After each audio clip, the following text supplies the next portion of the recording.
का माजा लुटतई तोरा से साथ जे छुटतई दुनिया का माजा लुटतई। तू चल जब ही पियाबा के देश अखिया से नोर न रुकतई। आबे लगलो सब मेहमान गे हर दिल लागे लगलो जान गे। आबे लगलो सब मेहमान गे हर दिल लागे लगलो जान गे। तोरा से साथ जे छुटतई दुनिया का माजा लुटतई।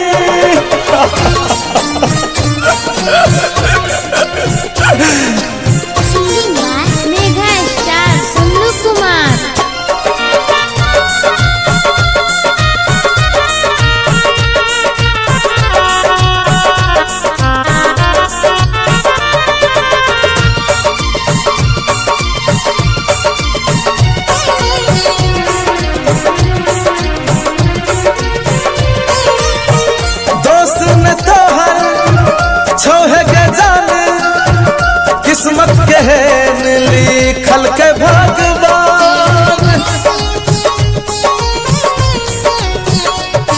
हो दोस्त न तोहर छोहे के जान किस्मत के है लिखल के भगवान।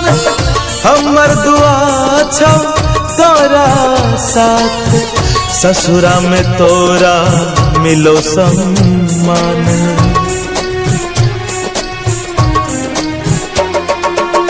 चल जब ही पियावा के देश अखिया से नोर न रुकते। आबे लगलो सब मेहमान गे हर दिल लागे लगलो जान गे।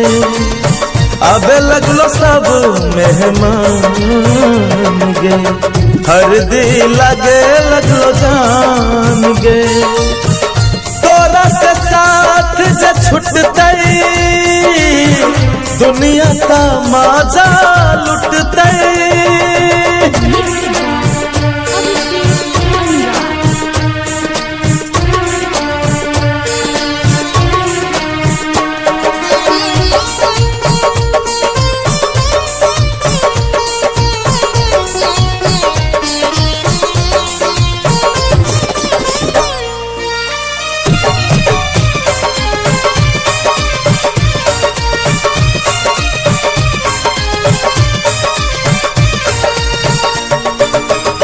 लगे छे रात पहाड़ पिया लो तो पहाड़ जहर पिया के हमरा कदे उपकार।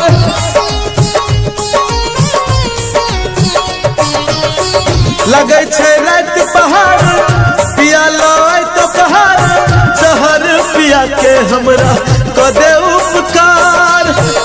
करे छियो तोरा दिल सा सलाम हमर जिंदगी दुई दिन के मेहमान।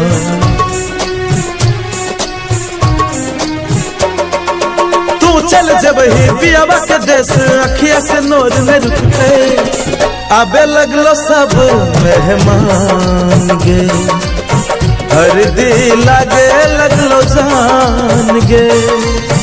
आबे लगलो सब मेहमान गे हर दिल लगे लगलो जान गे। तोरा से साथ जे छुटतई दुनिया का माजा